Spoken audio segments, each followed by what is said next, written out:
Challenge करू। मनोज जरांगेने धमकी दिलेली आहे की सत्तावीस टक्के केंद्रातल्या आरक्षणाला आम्ही चॅलेंज करू कोर्टात। धमकी नाही म्हणत, त्यांनी त्यांचा विचार मांडलाय।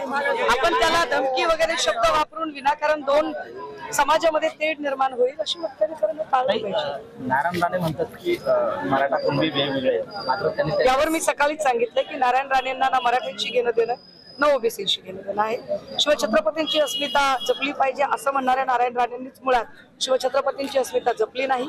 त्यांना जर छत्रपती शिवाजी महाराज कळले असते तर शिवाजी महाराजांबद्दल अवमानकारक बोलणाऱ्या भगतसिंग कोश्यारींच्या बद्दल त्यांनी एक फार कणखर आणि मजबूत अशी भूमिका घेतली असती।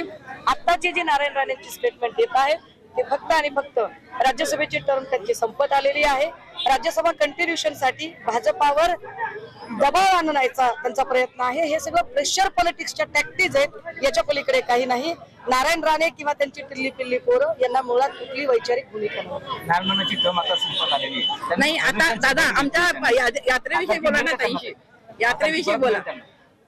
नाही, मी बागेश्वर बाबा नाही ना, मी बागेश्वर बाबा असते तर मी सांगितलं असतं काय होणार आहे काय नाही।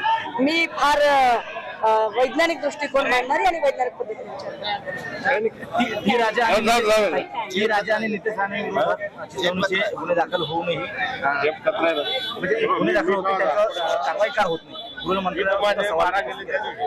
काय कारवाई होईल बरं? गृहमंत्री देवेंद्र फडणवीसांनी ठरवून त्यांच्या बार्किंग ब्रिगेडच्या टीम मध्ये ठेवलेली ही माणसं आहेत की ज्यांचं कामच आहे जाती जाती धर्माधर्मात तेढ निर्माण करणे।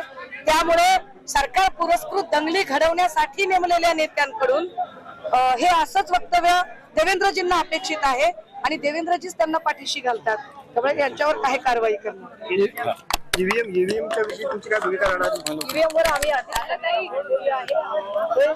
ज्या ज्या देशांनी ईव्हीएम ज्या देशांनी आविष्कार केला होता त्या सुद्धा देशांनी टायमिंग